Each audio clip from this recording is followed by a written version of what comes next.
Guys, this is Nick Brown at J-Tech today, and today we are under the hood of a 2008 Freightliner Cascadia with a Detroit DD15. Alright, and today what we're going to be talking about is we're going to be talking about minor inspections. Similar to how I did my cab and hood inspection earlier, my earlier videos, it's sort of kind of the same thing, except a minor inspection. A minor inspection basically is just checking everything over, checking, make sure no leaks, checking the brakes. Now, and there's also this thing called a major inspection. A major inspection would typically be a re-greasing Zerk fittings, or not really Zerk fittings, just any joints, any U-joints, or any greasable joints inside the chassis or inside the steering, suspension, blah, blah, blah, anything of that nature, okay? So right now, this video, we're going to be doing a minor inspection, okay? And I will teach you guys how to do that. Alright, so start off, what we're just been doing is doing a visual inspection on the engine. Alright, the first one of the first things I typically look at when I look at a Detroit DD15, this particular engine, is I look at the this particular engine actually takes a engine oil canister filter, which is going to be down there. Okay, and over here, these are your fuel filters. This is your primary, secondary, and then your third. It uses a three-stage fuel filter system. These different filters right here are different microns. Okay, that's why it uses a three-stage fuel filter system, not an oil filter. Your oil filter is right here. Okay. First thing I look at is I try to look for leaks, because what happens is when the technician goes to take one of these off, and what you're given inside a kit. Alright, as I was saying, what will happen is when the technicians go to take these off, or any PMI technician goes to take these off, in a kit when you're given for oil filter and for the fuel filters, you're given a little rubber seal that goes around the caps of these. Okay, the rubber seal is not seated in where it's supposed to be seated all the way. They will leak, and that's typically the first thing that I look at. Go from the oil filter, canister filter, and for the fuel filters. Okay. As far as leaks go, you also want to look at your power steering reservoir, and that's what you're noticing right here. I have my light shine down on it, and we do have a leak up by the cap of the power steering reservoir. Okay, that is not a high pressure leak because it just has a clamp on the hose. A high pressure line would have an actual hydraulic, if you've ever seen one, a hydraulic fitting around the line that wraps around the line, basically a crimped fitting. I'll show you what they look like. Actually, in one of my earlier videos, I showed you what a hydraulic fitting looks like. This is a low pressure. This is return line. It's not going to be a bad leak, but it is a leak. So therefore, that's probably something that the DOT inspector is going to note and warn the driver about. Okay. You also want to look at your fuel water separator. Notice that there's a little bit of water in it. There's also a water level indicator in there. Once it gets too high, then it's time to drain it. What I do is, if there's any kind of water in there, I typically drain it for the customer. Okay, going down to the chassis and the suspension part, what you want to do is you look at your drag links. We're not greasing them, we're just taking a look at them to see if they're damaged or anything. Leaf springs, see if they're damaged. Oh, and another thing I didn't mention in one of my cabin fluid inspection videos, down here where the U-bolts are. Typically, if you see rust building around them, that probably either means the U-bolt is loose, and that leaf spring and axle are moving, like sort of kind of moving back and forth. And what will happen is it will create a bare spot, and then moisture over time gets on it, and will cause rust. Okay, so that's just one thing you want to also look for. Next thing you want to look for is you want to look at your brakes while we're down here.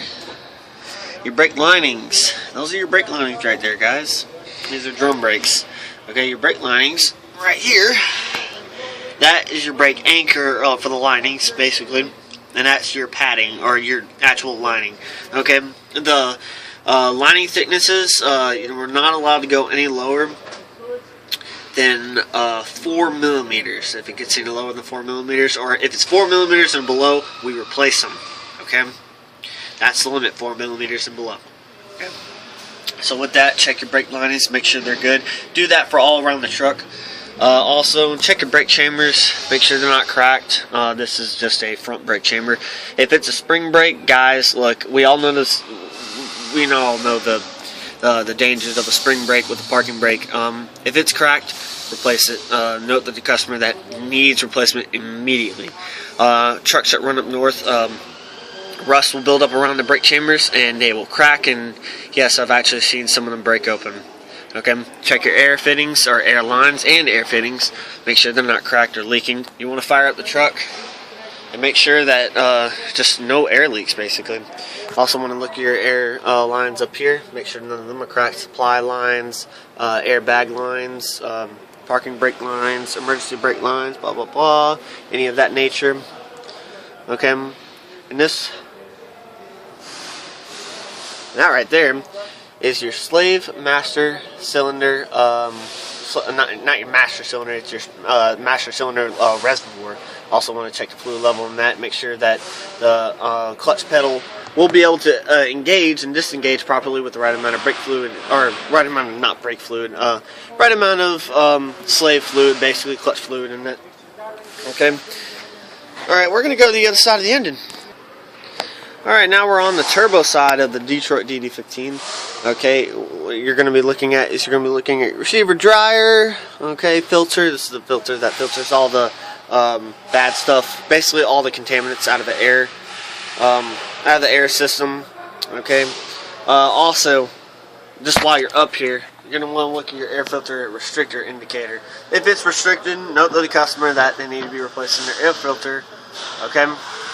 Also, just by another visual inspection, you also want to look at the turbos, okay?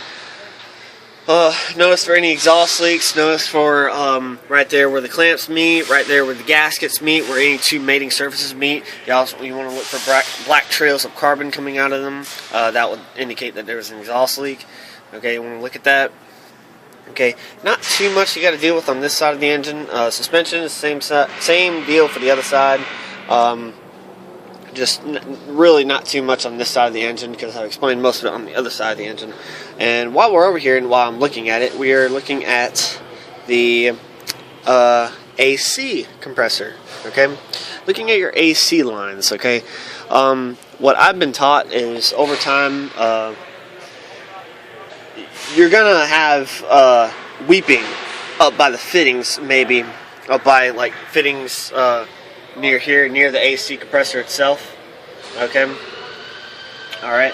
What will happen is over time, the seals, right there where the hoses come in, the seals will get old.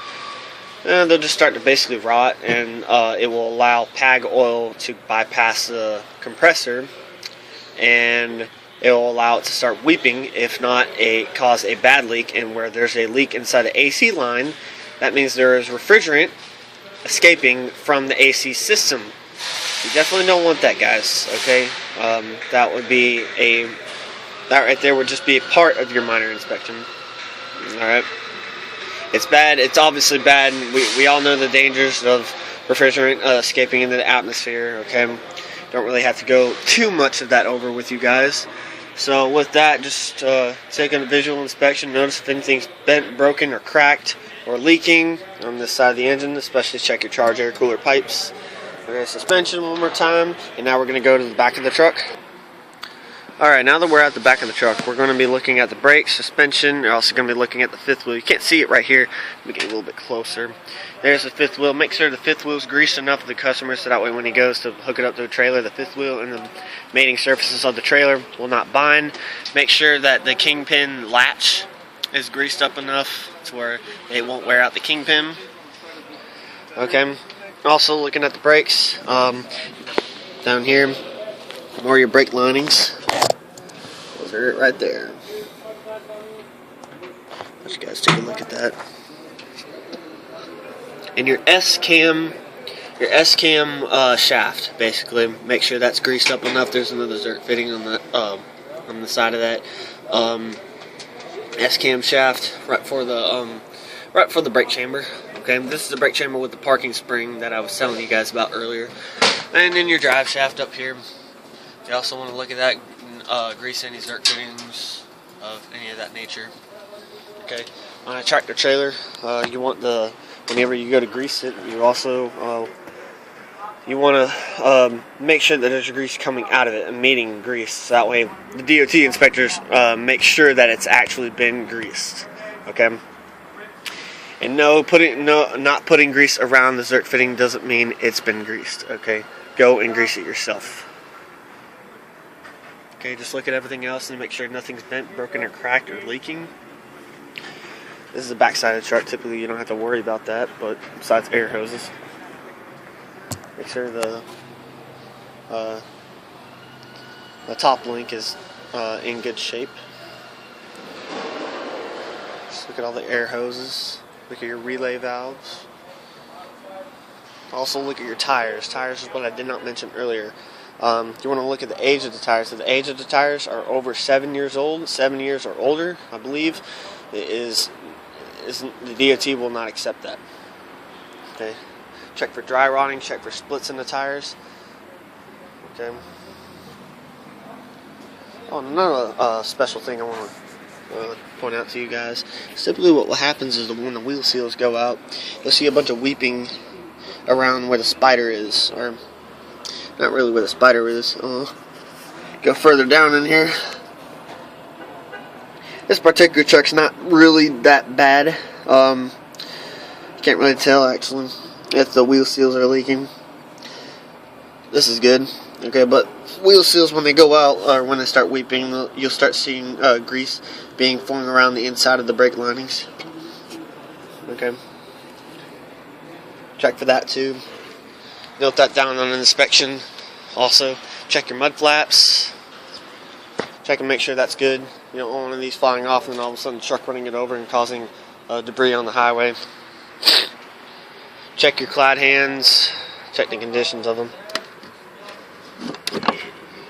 Make sure the seals are good. Right here, this is where the mating surface is, where they connect to the trailer. Put that back on. Try and do this one hand.